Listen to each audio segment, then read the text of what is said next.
आज हम जो टॉपिक करेंगे वो होगा work done in reversible process.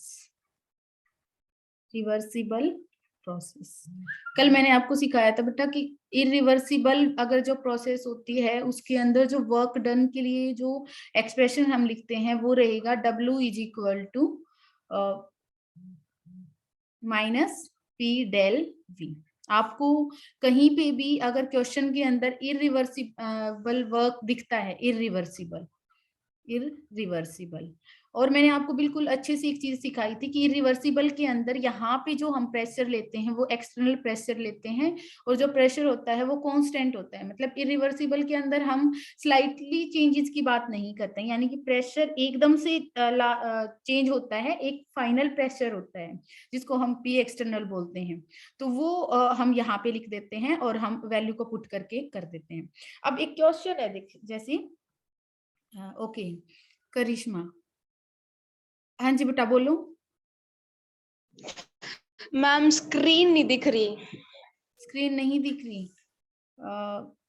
अच्छा, कितने बच्चे ऐसे हैं जिनको स्क्रीन दिखाई नहीं दे रही है?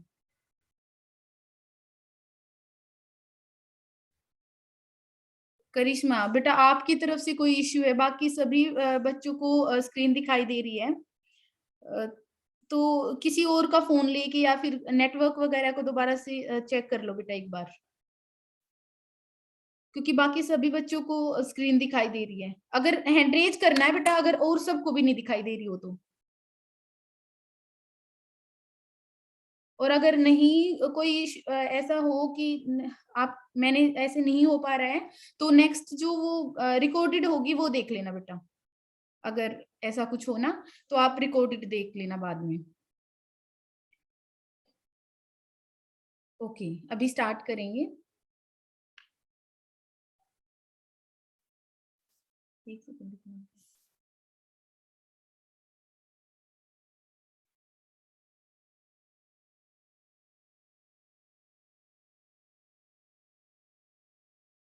ओके अब हम बात कर रहे थे कि अगर मान लीजिए बेटा इरिवर्सिबल वर्क है तो इरिवर्सिबल के लिए बिल्कुल बिना सोचे आपको ये वाला जो एक्सप्रेशन है वो यूज करना है आपको। W जब क्वेश्चन की स्टेटमेंट देखोगे तो उसके अंदर आपको समझ आएगा कि जो वर्क डन है इरिवर्सिबल है या रिवर्सिबल है, तो आपको P एक्सटर्नल की वैल्यू लिख देनी है और जो भी फाइनल वॉल्यूम था उसमें से जो इनिशियल वॉल्यूम है उसको माइनस करके आपको वैल्यू लिख के आपका आंसर कैलकुलेट कर लेना है।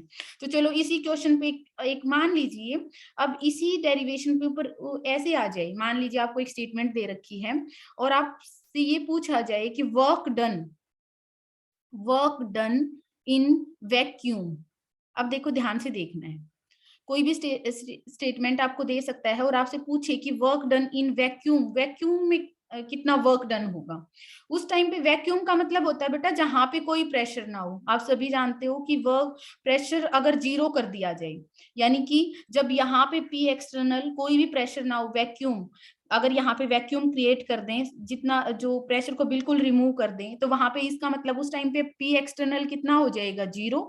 उस टाइम पे तो वैक्यूम के अंदर तो पी एक्सटर्नल कितना हो जाएगा? 0।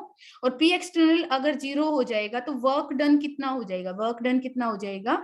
0।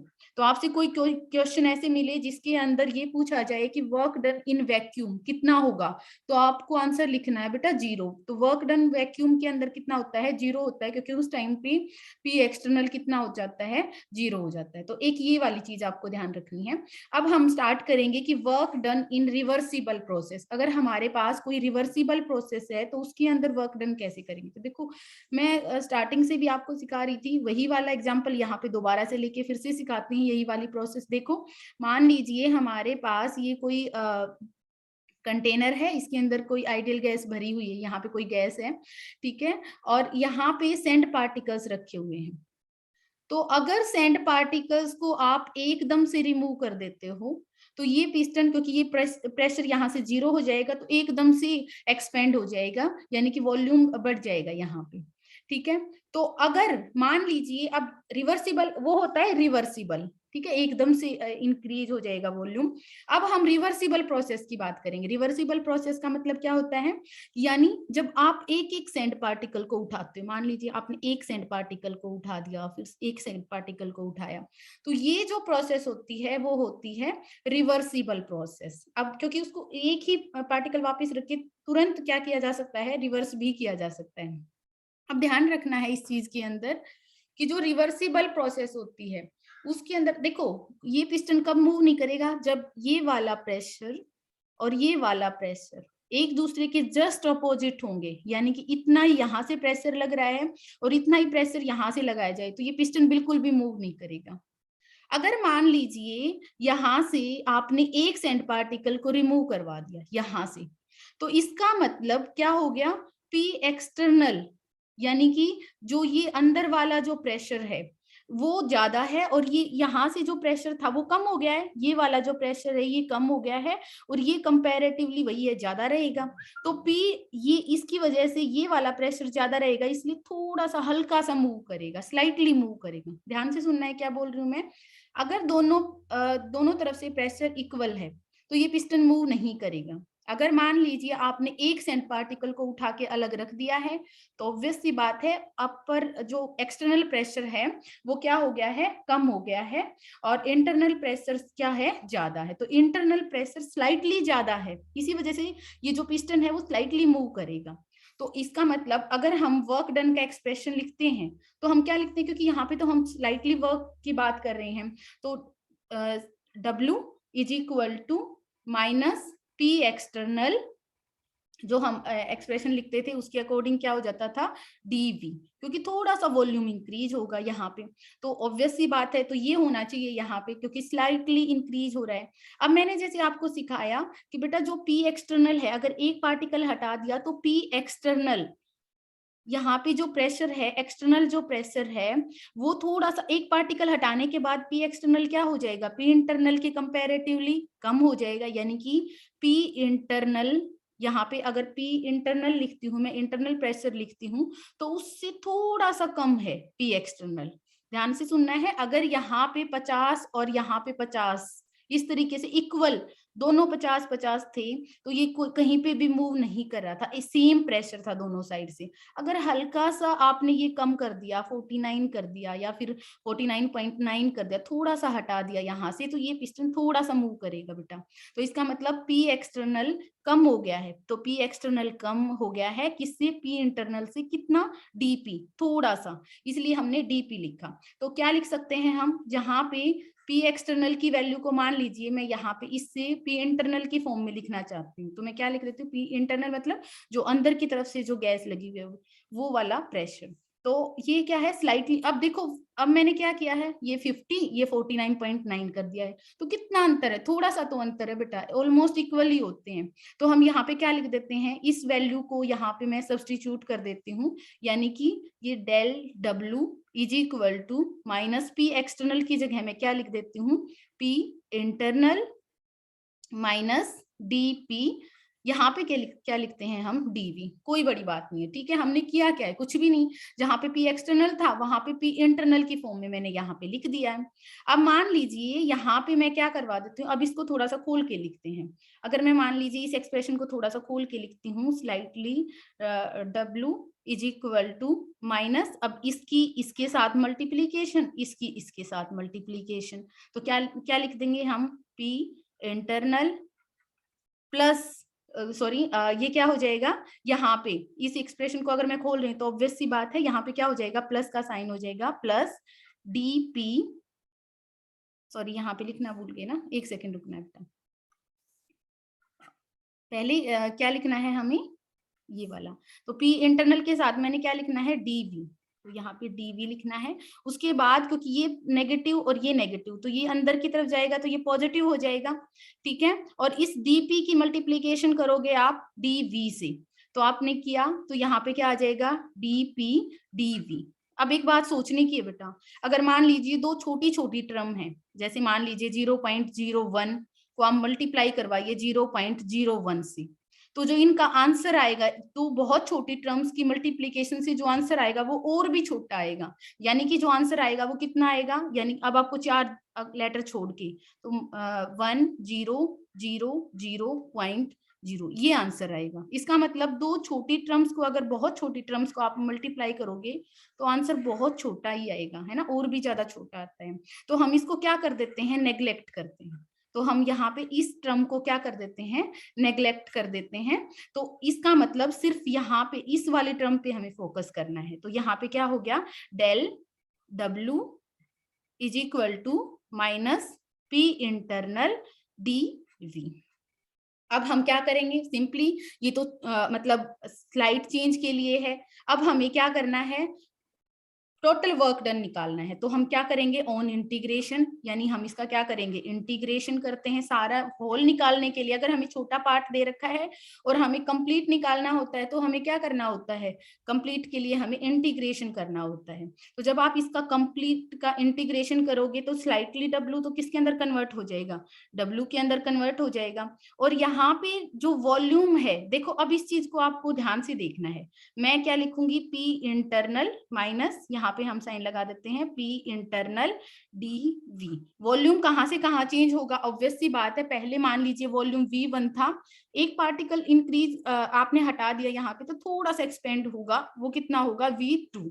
तो आप क्या लिखोगे, लिमिट्स क्या हो जाएंगी, V1 से लेकर V2 तक लिमिट्स हो जाएंगी। अब बिल्कुल ध्यान से सुनना है सभी बच्चों को। देखो, जब कल मैंने जो एक्सप्रेशन करवाया था, तो मैंने क्या करवाया था बेटा, कि वहां पे जो P था, वहां पे P कांस्टेंट रखते थे, P कांस्टेंट करते थे। इस वजह से मैं P को आउटसाइड यानी कि बाहर निकाल देते थे। इंटीग्रेशन के टाइम पे जो टर्म कांस्टेंट होती है उसको हम बाहर लिख लेते हैं। तो मैंने क्या बताया था, यहाँ पे तो एक ही प्रेशर होता है, यहाँ पे तो हर सेकंड में प्रेशर चेंज होगा। आपने एक पार्टिकल को उठाया तो यहाँ पे 49.9 प्रेशर हो गया। अब मान लीजिए एक पार्टिकल को और उठा देते हैं तो आप मान लीजिए 49.7, इतना प्रेशर हो गया। तो यानी कि यहाँ पे तो पूरी जो प्रोसेस है उसके अंदर हर मतलब सेकंड के अंदर आप ऐसे बोल सकते हो कि प्रेशर चेंज हो रहा है। तो यहाँ पे प्रेशर को आप कांस्टेंट टर्म के तौर पे बाहर नहीं निकाल सकते, जैसे कल वाले एक्सप्रेशन में हमने निकाला था। तो ऑब्वियस सी बात है, हमने यहाँ पे ये वाला कर दिया है। अब ये P इंटरनल है, यानी कि इंटरनल मतलब अंदर की साइड से जो प्रेशर लग रहा है, और अंदर हमने क्या भरा हुआ है, गैस को फिल किया हुआ है। ध्यान से देखना है, हम P इंटरनल लेके चल रहे हैं, और P इंटरनल मतलब कि अंदर क्या है, गैसेज है।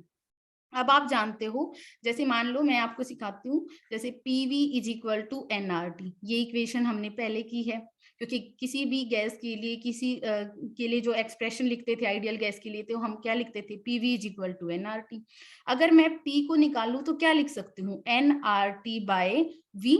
मैं यहाँ पे ऐसे लिख सकती हूँ, बिल्कुल। तो लास्ट वाले एक्सप्रेशन में जहां पे P लगा हुआ है, ठीक है, P इंटरनल है बेटा, क्योंकि P इंटरनल मतलब गैसेज के लिए, यहाँ पे तो गैसेज की फॉर्म में है ना, गैसेज की बात कर लें तो हम क्या कर सकते हैं, यहाँ पे वहां पे P की जगह NRT बाय V को लिख सकते हैं हम। तो ठीक है, हम ऐसे ही करते हैं कि यानी कि जब लास्ट वाला हमारा जो ये वाला जो एक्सप्रेशन था, उसके अंदर P की जगह हम लिखेंगे NRT बाय V लिख देते हैं। तो चलो, हमने क्या किया, W is equal to minus, और हम वैल्यू को रखते हैं यहाँ पे P की जगह NRT बाय V, और यहाँ पे क्या था हमारा, सिंपल वही dV। देखो यहाँ पे dV था, तो हम, और V1 से लेकर V2 तक था, एज इट इज करना है। तो हमने क्या किया, यहाँ पे dV, और ये क्या हो गया, V1 से लेकर V2 तक। बिल्कुल हर एक चीज को बिल्कुल ध्यान से सुनना है आपको। तो अब हम क्या करते हैं, अब देखो, अब हम जो ये वर्क डन निकाल रहे हैं, अब इसके लिए एक कंडीशन लगा देते हैं। कंडीशन क्या, अब देखो वेरिएबल क्या होते हैं, ये सबको पता है, वेरिएबल मतलब जो चेंज हो जाते हैं। अब R तो कांस्टेंट है, नंबर ऑफ मोल्स भी यहाँ पे उतने ही रहेंगे जितने होते हैं, गैस के अंदर जितने थे उतने ही है। अब टेम्परेचर भी चेंज हो सकता है, तो हम एक कंडीशन लगाते हैं कि जो हम वर्क निकाल रहे हैं वो आइसोथर्मल के लिए निकाल रहे हैं।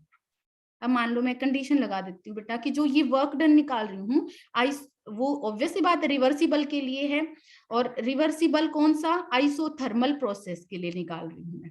तो आइसोथर्मल मतलब टेम्परेचर क्या हो जाता है यहाँ पे, टेम्परेचर कांस्टेंट, और कांस्टेंट टर्म को हम इंटीग्रेशन के टाइम पे बाहर पुट करते हैं, बिल्कुल। तो ये वाली चीज आपको पता होनी चाहिए। तो यहाँ पे ये भी कांस्टेंट, ये भी कांस्टेंट, ये भी कांस्टेंट, तो तीनों कांस्टेंट क्या हो जाएंगे, इंटीग्रेशन से बाहर की साइड आ जाएंगे। तो W इज इक्वल टू, आप यहाँ पे क्या पुट करोगे, माइनस NRT, और अंदर की तरफ क्या बच गया बेटा, यहाँ पे 1/V dV, और कहाँ से लेकर, V1 से लेकर V2 तक।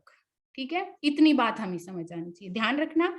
अब मैं इस बात से बिल्कुल मना नहीं कर रही हूँ कि हमने कंडीशन को चेंज किया, यानी कि हमने कंडीशन अप्लाई की है कि वर्क डन किसके लिए निकाल रहे हैं हम, आइसोथर्मल के लिए। अगर आइसोथर्मल प्रोसेस नहीं होती तो यहाँ पे इंटीग्रेशन के टाइम पे यहाँ पे इंटीग्रेशन के लिए भी लिमिट्स लगती, सिंपल है। तो इसका मतलब जो रिवर्सिबल के लिए हम वर्क डन निकाल रहे हैं वो किसके लिए निकाल रहे हैं, हम आइसोथर्मल प्रोसेस के लिए।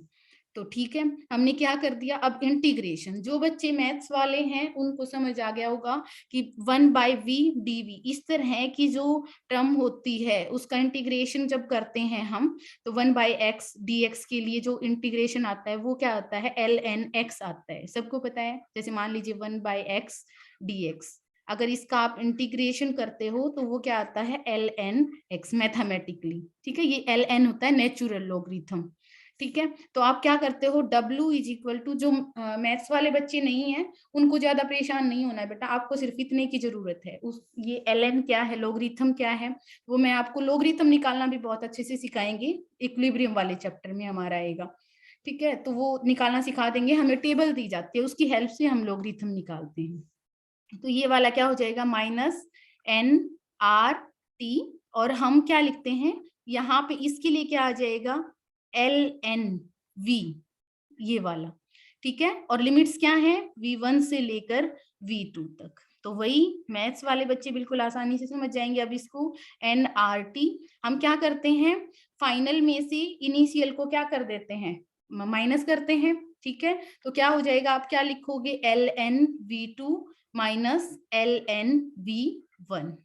ठीक है, अब क्योंकि ये वाली जो फाइनल है उसमें से हम इनिशियल को क्या करते हैं, हम माइनस करते हैं। अब देखो बेटा, ये रूल है कि ln या फिर logarithm A minus logarithm B, मान लीजिए नेचुरल लॉग की बात कर रहे हैं तो वो किसके इक्वल होता है, ln A/B। ये मैथ्स के फॉर्मूले हैं। ठीक है, तो क्या मैं इस टर्म को ln(V2) माइनस ln(V1) है, क्या मैं उसको ऐसे लिख सकती हूँ, ये मैथमेटिक्स में आता है हमारा। तो ये सिंपल फॉर्म जब में हम लिखते हैं तो इस चीज को हम इस फॉर्म में लिख सकते हैं। तो हमने क्या लिखा, W is equal to -NRT ln कितना हो जाएगा, V2/V1।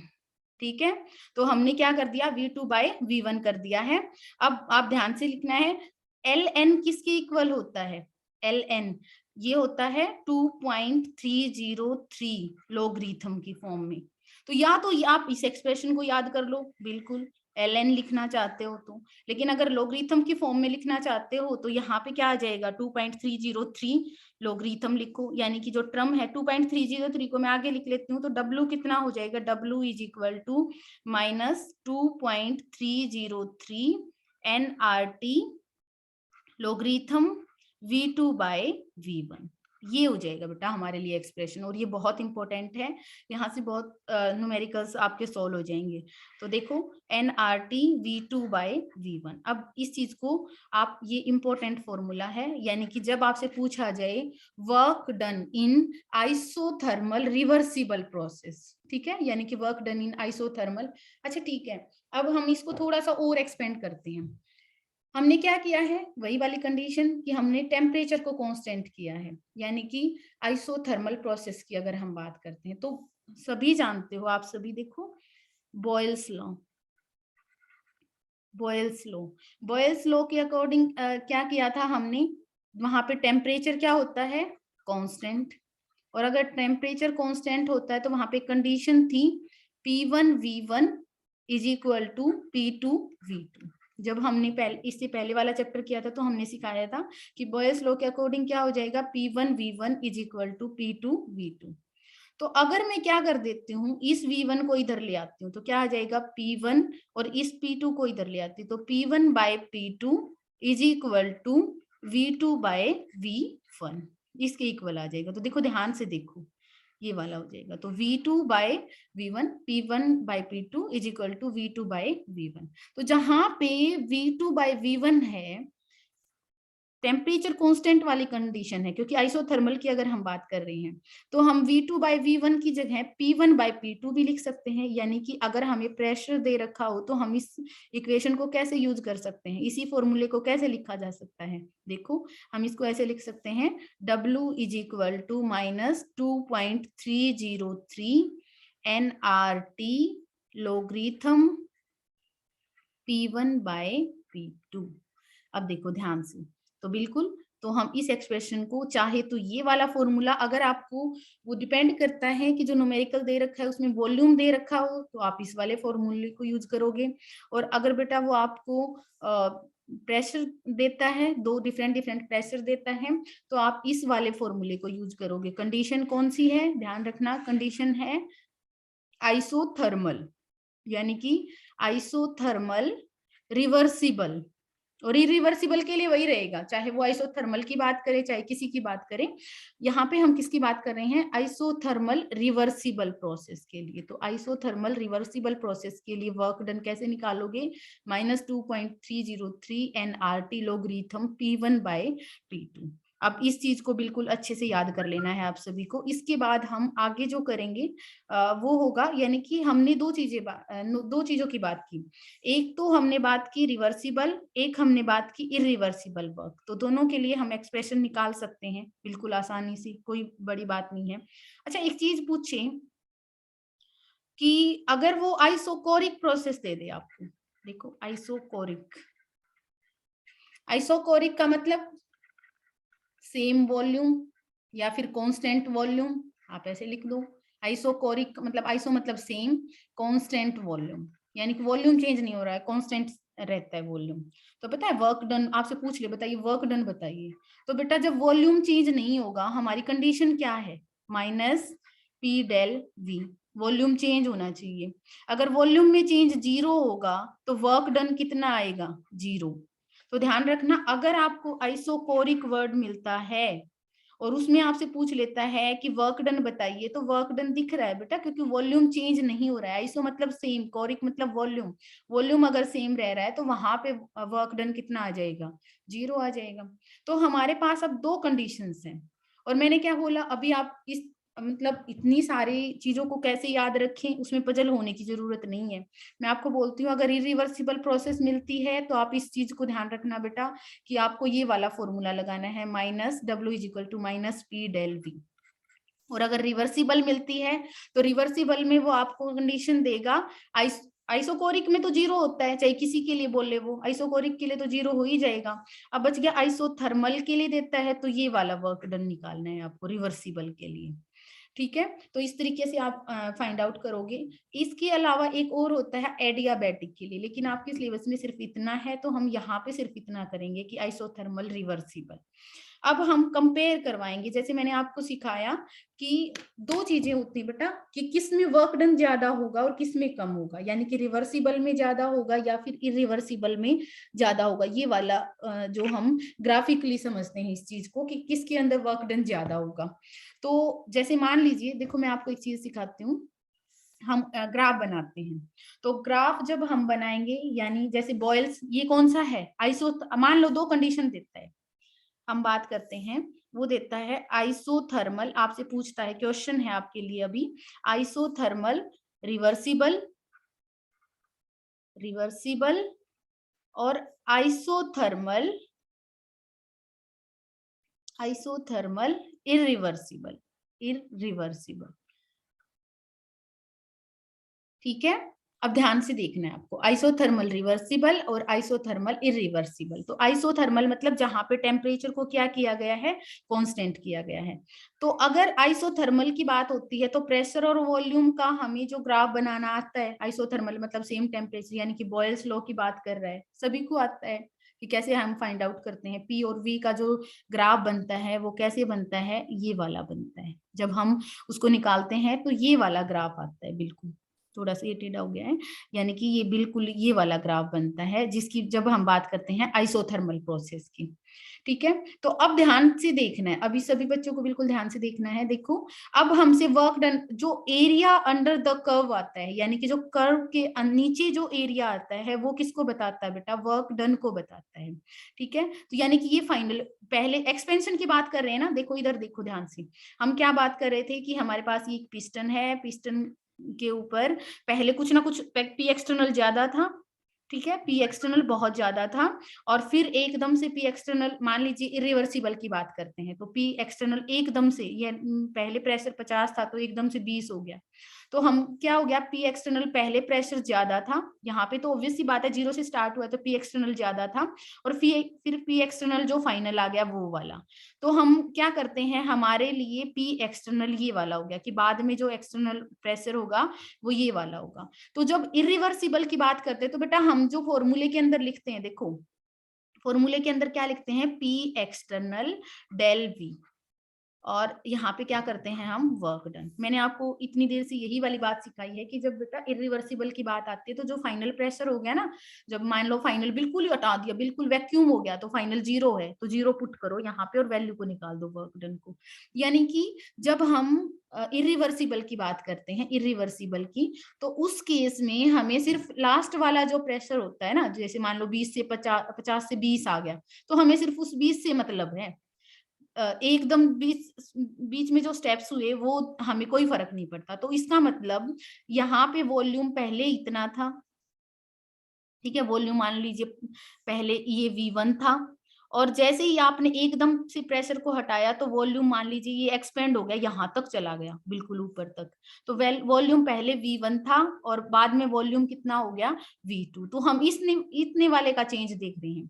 तो ये दो कंडीशंस में होता है, एक तो बेटा एकदम से हटा दो आप, यानी कि इरिवर्सिबल वाले केस में, तो V1 से लेकर V2 तक गया है इरिवर्सिबल वाले केस में, हम ये बात करते हैं।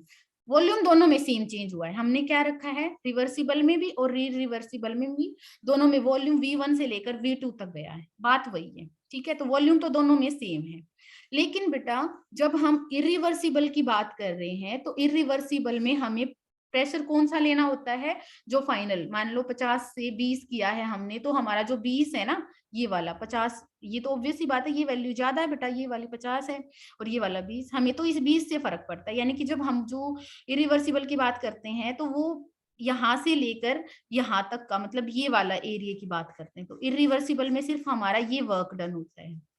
तो देखो वर्क डन क्या होता है, वर्क डन क्या हो जाएगा, area under A B V2 V1, ठीक है, तो A B V2 V1, ये वाला है हमारा एरिया, ये जितना एरिया है, क्योंकि हमें इस बीच में जो स्टेप्स हो रहे थे हल्के हल्के, उनसे कोई फर्क नहीं पड़ रहा था। लेकिन जब हम रिवर्सिबल की, तो इरिवर्सिबल में तो सिर्फ इतना काम हुआ है, ये वाला एरिया, ये एरिया कम है, जबकि रिवर्सिबल में कौन सा हुआ है, रिवर्सिबल में तो भाई हमारा जो दूसरे टेम्परेचर्स थे, यानी कि 50 से 20 तक पहुंचते टाइम 49.9 भी आया होगा, 30 भी आया होगा, ठीक है, और हम 28 भी आया होगा, इन सभी को कंसिडर कर रहे थे हम, जो इंटीग्रेशन करवा रही थी मैं अभी, तो सबको कंसिडर कर रहे थे, इसका मतलब हम इस एरिया को भी लेके चल रहे थे।